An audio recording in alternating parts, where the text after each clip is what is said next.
All right. Looks like we are live. Hello, everyone. Welcome to today's Fireside Hang, and thank you for spending your Wednesday to join us on this stream. So we're live here right now. Um, I'm joined on the agenda today is I'm going to be giving some updates about where things are going as far as the environment roadmap, some of our progress, and also we're joined here with Emanuel from Provably. Also, Lauren will also be joining us as well. But yeah, I want to welcome you guys all here. So first things first is you might be seeing some really cool announcements from the Midnight Foundation Twitter as far as some of the federated node operators that are going to be running on the environment. So there's going to be a lot more following up. But if you haven't seen those announcements yet, definitely follow the Midnight Foundation Twitter, and you're going to see all the people who will be helping secure the Midnight mainnet, which is pretty cool. So there's going to be a lot of people who are new to partner chains, Cardano, Midnight, and some already have experience in it. So it's pretty cool that in this endeavor we're going to have institutions and large organizations that will be running these things for the first time in our ecosystem. So I think it's a great, it's a really good success story. And leading up to here, leading up to this moment, we actually have the Federated Committee on Pre-Prod. So it's currently running and soaking and testing, etc. So which is an important milestone. And obviously that has to be that's one of the dependencies for as we go to mainnet. So the federated testnet's up, things are happening. There's a lot of things happening in the trenches still to make sure things are up and running and final fixes, etc. So we're doing the best we can from that front, and it's a privilege to work with the partners that we have to get these things up and running and being in the trenches with us to secure the network. So it's been a challenge, been a learning opportunity, and really excited for all the partnership announcements and for you all to know who is securing the network. And also want to acknowledge that there's a lot of folks in the Midnight Elite and also within the community of SPOs that are super keen. They're always knocking on the door like, when can I run stuff? I want to run stuff. Given we reached some of these milestones lately, I will be making a working group to involve some of our infrastructure SPOs folks from the Elite, and also a lot of people in the ecosystem who are building tools for SPOs and validators. And this working group would be great to not only have a cadence of all of us running the protocol to come together and do great things together to secure Midnight and its infrastructure, but also there's a lot of things we can learn from each other, and people are always wondering when to participate because there's a lot of things that have changed since testnet 02. Like even the registration flow is going to be totally different for SPOs, etc. But if we have a working group, we could do work. We'll be able to do workshops, and people get some insight and maybe get their hands dirty on what's changed, how they could change their tools. Because in our last SPO survey, I know like it was like 1/3 of respondents were using a community monitoring tool. So and you look at the Cardano ecosystem where a lot of our infrastructure people come from. I mean, the community tools are the best tools often. So I think we'll be able to do great things as we get closer to mainnet and beyond. And that's kind of the update I wanted to share with you all. And excited to for the next milestones ahead. And I'd love to introduce you all to the next person on our agenda. Actually, maybe before that, if you have any questions, feel free to throw them out Otherwise, because I'm happy to answer them right now. Because I just want to give you guys that little insight there. And if you have any questions, feel free to answer them before I go.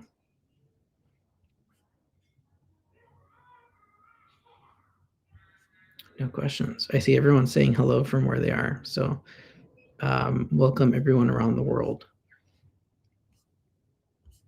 Sweet. Cool. Well, I'm happy you guys are excited about the where we're going as well. But without further ado, I'd love to introduce you to Emanuel from. So Emanuel, please, Emanuel's from Provably AI, and of course, feel free to introduce yourself. Hey, hello everybody. My name is Emanuel. Thank you for having me here. It's a great honor, and thank you to the Midnight Foundation and the Midnight ecosystem for all the support that they've given us up to now. And my name is Emanuel. I am a mathematician and technologist by trade and training. A couple of years ago, with a couple of co-founders, we started Provably, and we started basically developing this idea of verifiable SQL with zero knowledge proofs. I guess we can go a little bit further into details. Well, let's pause and just welcome you to the stream. This is your first time joining Fireside, is that right? That is correct, yes. Yeah, well, thank you for being a part of this. Thanks for being a partner of the foundation. That's a huge accomplishment and feat in itself. I feel like you all announced the partnership Q2 or Q4, like late in the year last year. Q3, more or less. Yes. Okay. Yes. Okay. So it's been just a little bit of time so far. Just if you're new to what Provably is, I feel like we should declare and share. We'll share the link, so please go check that out. Yes, thank you, Soph. Provably is turns AI and database queries into provable facts by attaching cryptographic proofs to every result. So you get verifiable answers on private data without third-party trust or privacy leaks.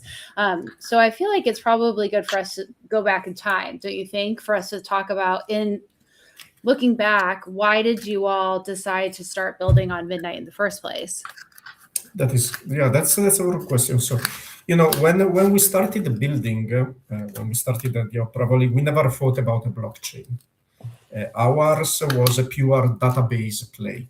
Yeah. So the idea was, you do SQL queries on private data, and you get the verification completeness and some other cryptographic proof. And then, we started to deploy to clients, et cetera, to have use cases. And basically more and more came the need, we have to post these proofs somewhere that is immutable, distributed, maintained by a foundation, by an ecosystem, et cetera. Mm-hmm. And there was almost a perfect convergence, meaning when these requirements came, then we got the news of Midnight and what was happening there, and et cetera. So it was, like the universe was calling us, basically. Yeah. So learned about it, and we're like, okay, we're in a need, so let's get started. So what has your experience been like building on Midnight so far? So we started, at pretty much at the beginning, and it was, in fairness, so I built on several blockchains in the past. When they are at the beginning, it's tough. Okay. Early ecosystem, you're exactly. Okay, early adopter. You're familiar with the. Okay, I appreciate that you're forgiving, if you will. Yeah, I was one of the guys that was building Hyperledger Fabric many years ago. So love it. I know the pain of that, and also, the pain of having to respond to developers and etc. that wants everything now. etc. So it was tough. It has been a little bit tough, but that's expected. But at the same time, I have to say that on the human side of things, we met some of the solution engineers and implementers in Midnight that have been really amazing to us. So they have helped us so much, even beyond their brief and etc. Like without naming names, we had one of the main solution engineers that helped us in weekends, nights, etc., etc. So the experience has been awesome. That's awesome. I'm so happy to hear. Okay, so then let's dive into like business values or use cases for this. So what's the core opportunity in generating ZK proofs for SQL queries? Like how do businesses and organizations benefit from this capability? Right. So it's basically it's access to private data, and this is very useful for AI and analytics and etc. So you have AI agents, enterprises, and etc. that now can access the statistical values in private data, and basically use them to create a business, to certify AI agents, to create synthetic data, for example. That's one of the use cases that we have. And so this is very valuable because it opens this ocean of this private data sphere that has never really opened before without infringing or exploiting it or leaking privacy or etc. Okay, cool. Can you share some concrete, like real world examples where Provably solution has been applicable? Yeah, so we work with one of the major automotive producers in the world. And they basically they have this program in which they associate an AI agent to every car, and then an AI agent to every electric column where you charge the car, etc. And the market in which they operate, with the electric tariffs and the car batteries, etc., it's very dynamic. So you have this, huge number of agents talking to each other and negotiating. I'm gonna give you $100 for 10 kilowatts of electricity and etc. etc. So, and all these negotiation and payments, they need to be verified, and they happen also, in secret and in privacy, because I don't want to tell the electric operator that my car is almost depleted and I need a full charge because it will charge more, etc. Right. So, wow, that's a great example. We use that example quite a bit when we're explaining the benefit or a use case of Midnight, and so I love to hear that we're building. It's great to speak to someone really building that, because I when talking, I was just at Consensus Hong Kong, and I use that example quite a bit when talking to people about explaining it. So it's like really nice to know someone's making it happen, because I don't know. I think when I'm talking about it, sometimes it feels very hypothetical. So that feels awesome. So for example, I see a question here from the healthcare. Yeah, John, hi. Yeah. I'm so happy you're here. Thanks for joining. Yeah, absolutely. So, every private data set, either in graph form or tabular form or whatever, basically, as long as you can do, can basically codify queries on that, then you can use us, yes. Right. Great question. And people are using the chat to speak to one another. So John, can you check your DMs? Stephanie has a question for you. Okay. So then question just about some like integrations and distribution stuff. Then let's go into how do you plan to distribute this feature across, various use cases? So is it going to be a library through APIs? How are we using this? So yeah, we give access to our APIs and basically, there is a point, we haven't reached that yet, in which you can also instantiate your own, they are called prover and verifiers. I guess you are familiar with those. So basically, there is a bit of infrastructure. And it's basically API access, infrastructure access. We are going to open source as well. Oh, excellent. Easy enough. In a couple of months, so everybody can bring it up and run it, etc. And it's going to be connected to Midnight via the app that we have been building. So It's all gonna be there. Great. When provably is what we'll be asking soon. Awesome. I'm stoked. This is good. Okay. So prior to midnight, pre us, did you implement any on-chain ZK proof validation, or were all interactions purely off-chain? No. We are purely off-chain. Again, at the beginning, so the request for on-chain really came with the volume. So once we had basically this use case and client that deploys thousands of agents globally distributed, etc., and it's not enough only to verify, but they also want a ledger where everything is accounted, immutable. You can verify it by checking the proofs. That's really when the on-chain need, and it came more or less last year when we started to build with you guys. Yeah, that makes a ton of sense. So from a technical standpoint, what exactly constitutes a verifiable database and queries? Can you walk us through? I feel like we kind of skipped that. It'd be good to do a deep dive here from the complete flow of generating and validating a ZK proof over a SQL query. So typically, if you are a data owner, you might outsource or keep yourself your data, basically.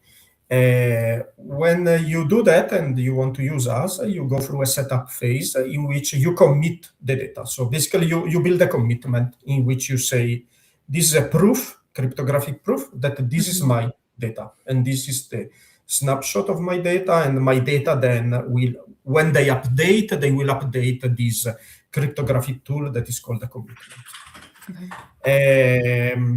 And this is published, meaning whoever wants to use it basically sees this cryptographic proof, this hash, and can then eventually check whether or not the data are still consistent, have been updated or not.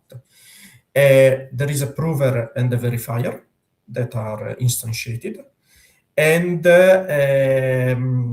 basically, for any SQL query that you run, the server returns an answer. So, for example, what is the mean of the patients what is the mean age of patients that have had, some blood test or some health screening in the last year? I'm reducing myself to the health example, but sure. Just to give an example. Yeah. So the tool returns the result of the query. So the mean is, for example, 35 years old. Yeah. And together with that returns the ZK proof that shows that the correct data were used for the computation, and that the proof was computed, that the tool actually computed a mean and not a standard deviation or some made up argument. Okay. Yeah, that makes sense. That's perfect. John, I hope that flow helped us make sense of it a little bit better. Thank you for walking us through that. So let's kind of look to the future then. So how can Provably's ZK approach provide value to the rapidly growing and demanding AI industry from your perspective? Well, there are a couple of aspects here. On the first aspect, basically, now an agent or an AI model can basically train, validate, and also build, integrate in other of its cycles, like RAG, for example, with the private data without accessing it, because basically it can make SQL queries without seeing the data and getting the statistics that it needs to update some of its weights, etc., during the training phase. This is one use case for AI. In another one that we have also is synthetic data. So now suddenly I can build synthetic data for training using seed and basically data generators that again are kept private. But I can basically show that the original data were used, that the data were of high quality, that the synthetic data sets that I actually built is of high quality and comes from a real business use case. And then there is another one in which basically we can verify payments, we can verify the logs of the AI agents, how they interact with each other, etc. And that's important for AI verifiability and trust. Sure. So John says, sounds like you could verify an agent's ID if you know what you're looking for verification. Yeah, potentially yes, but we have not intentionally touched the identity phase yet because there is already a lot. Mm-hmm. Okay, John, thanks so much for participating in the conversation with us. I love it.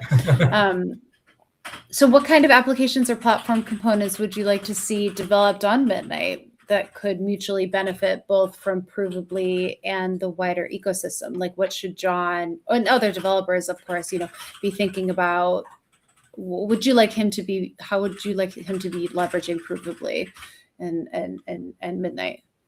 At the moment, I would say I'm not going to. So, with all the early ecosystem, the usability and user experience is always a little bit tough. So, more than use cases, I will talk about that. Yeah. Also, there are some. It's not limitations, but Midnight has been built with not too much crypto agility. Yeah. And when you start to deal with databases and the big data, you need a little bit more of that. So, some work on crypto agility, etc., would help us a lot. And then, it's an ecosystem. So the more dApps are built, the more stuff, etc., the bigger the ecosystem becomes, it's the best for everybody, for ourselves as well. So. Yeah, no, that's super fair. Speaking of ecosystem, since I have the mic, everyone that's dApp builders, if you are watching, John Santi, you were one of them. Pre-prod, we are asking folks to migrate. I believe anyone that's in Awesome dApp repo, if you are listed in there, we've opened up issues asking people to migrate to pre-prod. Testnet is deprecating end of February in 10 days. And so that is going to sneak up on us sooner than later. So we're happy to help. Deborah is here. That's what the team is happy to jump into and support you. We have migration guides. All of our example apps are migrated. And so, yeah, happy to support folks that are doing it. But yeah, definitely check your issues. We've opened up issues for everyone, trying to help them, remind them that is a to-do in your life. But yeah, oh my, shoot. Did I just add another to-do? Started last night. Super excited. Okay, great. Excellent. Look, we are all waiting for mainnet. So of course. I mean, that's well, we had a big announcement, just a consensus about deadline or dates for that. So that was exciting too. Yeah, this is really exciting. I said to Hector, from the solutions team, that I wasn't super familiar with what y'all were working on before. And I'm so glad that he introduced us, because I think there's a lot of overlap for the community, the ecosystem. We can get folks, once this is going, I can't wait to be sending the community developers your way and sharing this as a resource for, I think, as you can see, there's a lot of enthusiasm. And I think builders are going to benefit from this quite a bit. I hope so. I mean, we put a lot of sweat and blood into this. So, I mean, like everybody else at the end of the day. So, sure.